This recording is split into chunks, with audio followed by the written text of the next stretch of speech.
Let me begin by commending the judiciary. Today we were in court. We listened to the judge here in the Federal High Court, and the judge was very clear.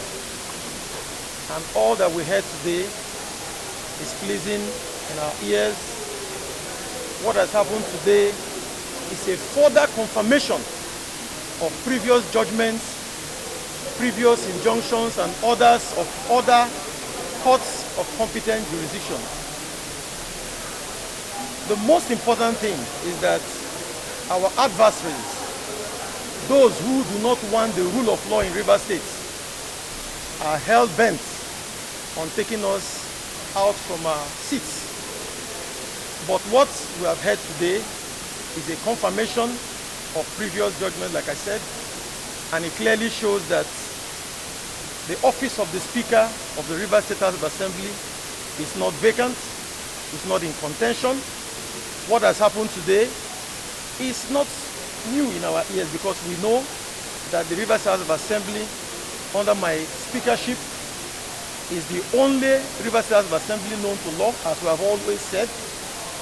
And what the judge has said today is just a confirmation of what the true position is. A lot has been said about the issue of defection. 27 of us in the State House of Assembly never defected to any other party. We were elected under the platform of the People's Democratic Party, and we never defected. We never took any step to defect to any other party. What you see every time are mere plans by the governor of Rivers State. Everything you have seen is being sponsored by Emanated, the governor of Rivers State, to remove us from office because he cannot withstand the rule of law. He does not want to govern under the tenets of our democracy. He cannot withstand the principles of separation of powers. The governor is afraid of democracy, and that is why he is hell-bent on removing all of us. He runs to every court anywhere in this country looking for how to remove us through the back door. What the court has said today, including all that they have tendered as their evidence and all of that, is clear. No such thing as defection. And in any case, we have a right to defect, but we never defected. Anything you have seen is just the arrangement from the governor, being sponsored by the governor of Rivers State. And I say it clearly because he is the one pushing all of them. He is the one sponsoring all these persons, going from one court to the other.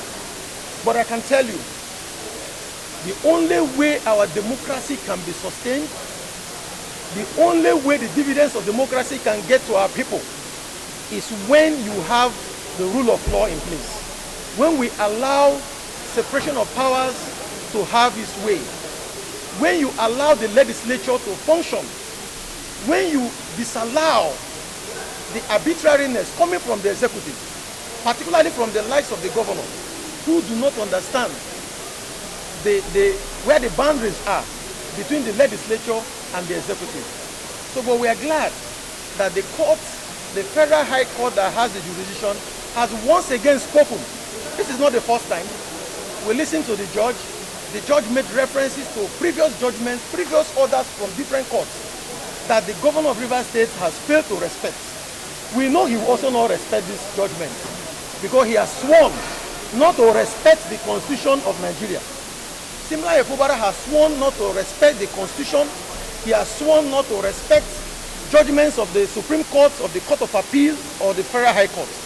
And because he has sworn not to respect anything, he has decided to govern Rivers State outside every provision of our statutes. But we need to rest assured that for all of us in the Rivers House of Assembly, we will continue to push for our democracy. We will continue to push for our legislature. We will remain undeterred. We will continue to make good laws for our people so that Rivers State can be a better place for all of us who are residents of Rivers State and who come from Rivers State. Thank you very much.